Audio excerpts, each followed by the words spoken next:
Good afternoon, folks. I wanted to answer a question today from DIUZKARI. And first of all, I wanted to show you the stick of RAM. If you'll remember from a previous video, I had talked about SIM versus DIM. This is the this is the DIM here. This is the DIM chip.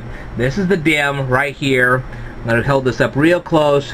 You can see that gold strip right there that refers to the DIM. I talked about this in SIM versus DIM and in SIM versus DIM Revisit. Alright, now this is the DIM right here. This is the DIM, and these are the actual memory chips themselves. Okay, so the question is coming from this person, and the person wants to know what tRP and tRAS is. Okay, tRP stands for row percentage time. What they have done is they've taken the T from time and put it behind the R and the P. So you have time row percentage. Okay, it's kind of a stupid thing to do, but anyway, that's what they've done. And the definition comes from this. Now, first of all, you should watch the video Computer Terms You May Not Know Part 2, because I talked about megahertz. And this is very important to understanding what I'm going to talk about today, because I'm going to talk about clock cycles that I just got through talking about in Computer Terms You May Not Know Part 2. Okay, so if you know what a clock cycle is, and you will know that from that video, okay, we have to know how many clock cycles it will take for the computer. Now, this is tRP. We have to know how many clock cycles it will take the computer to terminate access. In other words, it's going to stop accessing a row of memory right here. This is all divided up into rows. Okay, there's little micro rows in this memory chip.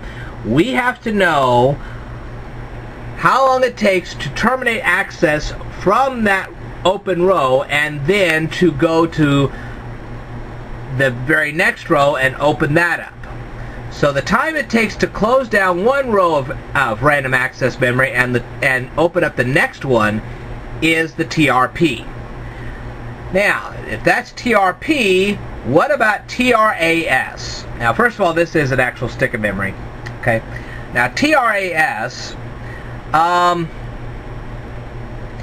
I would imagine that RAS stands for whatever I actually defined what RAS stands for in a previous video, so we're going to talk about the timing of the RAS. Okay. Alright.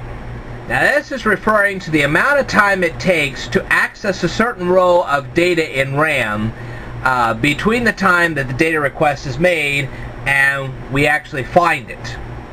Okay, and it's called a pre-charge delay.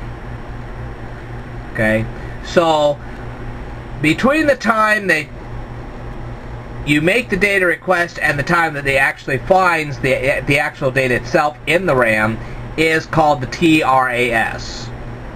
Okay, and it looks like, okay, RAS would be, in this case, row active time. I'm sorry, I thought it was something else. It actually ends up being row active time. So the amount of time it takes from the time that the data request is made to the time it actually finds it on the chip, that is tRAS. And that should be your answer. And